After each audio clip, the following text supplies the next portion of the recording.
ये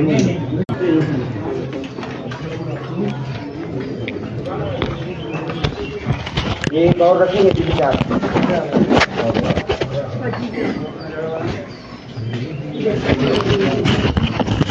नमस्कार जी, पंजाब केसरी टीवी देख रहे सभी दर्शकों का स्वागत है। और सोलन नगर निगम कार्यालय से हम आपके साथ इस वक्त लाइव जुड़े हुए हैं। सामने आप देख रहे हैं कि प्रतिनिधि मंडल यहां पर खड़ा हुआ है। NH 5 पर जब से अतिक्रमण के खिलाफ कार्रवाई हुई है तब से प्रशासन के समक्ष एक बड़ी चुनौती खड़ी हो गई है, क्योंकि अतिक्रमण के खिलाफ जो कार्रवाई हुई उसमें जो विस्थापित हुए वो प्रशासन से पुनर्वास की मांग कर रहे हैं। और साथ में NH पर जो वाहन खड़े रहते थे, क्योंकि जो सर्विस लेन थी वहां पर लोगों ने गाड़ियां अपनी पार्क की हुई थी, उनके भी अब चालान होने शुरू हो गए हैं और प्रशासन द्वारा अब वहां पर गाड़ी खड़ी नहीं करने दी जा रही। तो इसकी वजह से लोग बहुत ज़्यादा वहां पर परेशान भी है। यही वजह है कि वार्ड नंबर 1 का एक प्रतिनिधि मंडल थोड़ी देर पहले DC सोलन से, फिर SP सोलन से मिला, अब नगर निगम में कमिश्नर से मिलने के लिए आया हुआ है। इनकी मांग है कि प्रशासन उन्हें जगह प्रोवाइड करे कि गाड़ियाँ कहाँ पर पार्क करनी है, क्योंकि इसकी वजह से लोगों के सामने एक बड़ी चुनौती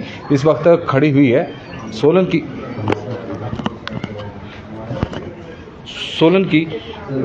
सोलन की ये तस्वीरें इस वक्त आप देख रहे हैं। क्या पूरा मामला है यह हम जानेंगे। वार्ड नंबर 1 के पार्षद मनीष कुमार जी हमारे साथ जुड़े हैं।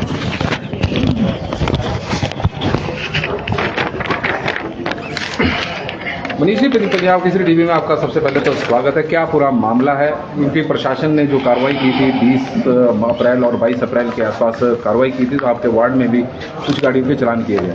पंजाब केसरी का मैं धन्यवाद करता हूँ। हमारा मेन इशू है हमारा जो NHI पे हमारा जो रोड को लेकर जो हमारे भी सर्विस लाइन पे और जो हमारे प्रशासन द्वारा जो हाई कोर्ट के आदेश जो बताया जा रहा है कि हाई कोर्ट के आदेश पर जो चालान किए जा रहे हैं, वो एक हमारे को बहुत बड़ी समस्या बन चुकी है।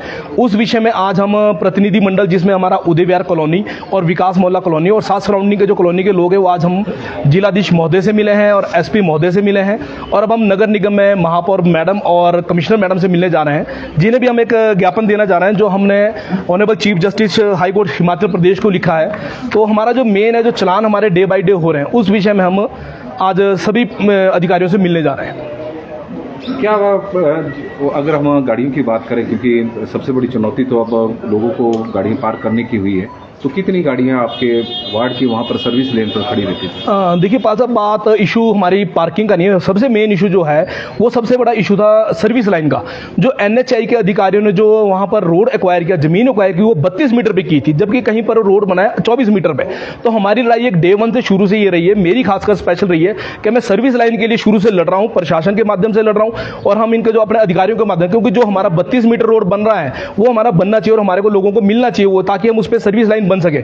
हमारे जो दूसरे हमारे इशू फुट ओवर ब्रिज हमारी डिमांड थी, वो हमारे को नहीं दिया जा रहे हैं। जहां हम गाड़ी खड़ी कर रहे हैं वहां पर प्रशासन हमारा चालान कर रहा है। हम ये चाह रहे हैं रिलैक्सेशन हमारे को प्रशासन ये दे, और ये सरकार की जिम्मेवारी है कि हमारे को पार्किंग फैसिलिटी दे, हमारे को रोड की व्यवस्था करके दे। सरकार की दायित्व बनता है कि आम जनमानस है हमारे से वोट लेते हैं, वोट के बाद हमारे पास एवज में नहीं आ रहे हैं। और जो NHI का मुद्दा है, जैसे कि अब चुनाव आ रहे हैं, तो इसमें दोनों पार्टियों के जो सांसद प्रतिनिधि लड़ रहे हैं, श्री सुरेश कश्यप और श्री विनोद सुल्तानपुरी जी, अगर वो हमारे वार्ड में आते हैं तो हमारी मांग उनसे भी रहेगी कि वो हमारा जो इशू है सर्विस लाइन का और जो फुट ओवर ब्रिजेस का है, अगर वो हमारे साथ लड़ते हैं, हमारे इशू को प्रशासन के साथ या सरकार से टेकअप करके लड़ते हैं और हमारे को इसकी फैसिलिटी दिलाते हैं, तो हम उनके साथ चलेंगे। अदरवाइज जो हमारे वार्ड के लोगों ने निर्णय लिया है जो कि इस बार अगर वो हमारा इशू नहीं लड़ेंगे और हमारे जो फुट ओवर ब्रिज, हमारी सर्विस लाइन और हमारे को पार्किंग व्यवस्था नहीं दिलाएंगे, तो हम इस चुनाव का बहिष्कार करने जा रहे हैं। और आज हम आपके माध्यम से सरकार को, प्रशासन को और दोनों बड़ी पार्टियों को कहना चाहते हैं कि हमारी जो मूलभूत सुविधाएं हमें जो सरकार या प्रशासन या चुने हुए प्रतिनिधि जो हमारे से ऊपर है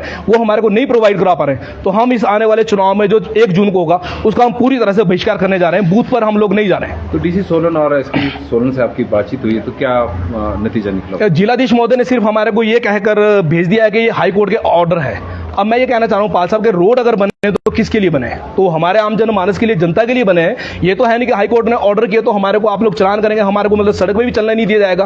तो जो व्यवस्था है, जो फैसिलिटी है सरकारों के लिए, ऐसा नहीं कि टूरिस्ट के लिए आप फोकस कर रहे हैं। आप जो हिमाचल सरकार है टूरिस्ट को देख रही है कि NH पे टूरिस्ट जा रहा है, पर जो लोकल वहाँ के नेबर्स है, लोग हैं, वो कहाँ जाएंगे? तो उनकी फैसिलिटी हमारे को, सर्विस, पार्किंग हमारे को चाहिए, हमारी मूलभूत सुविधाएं हैं।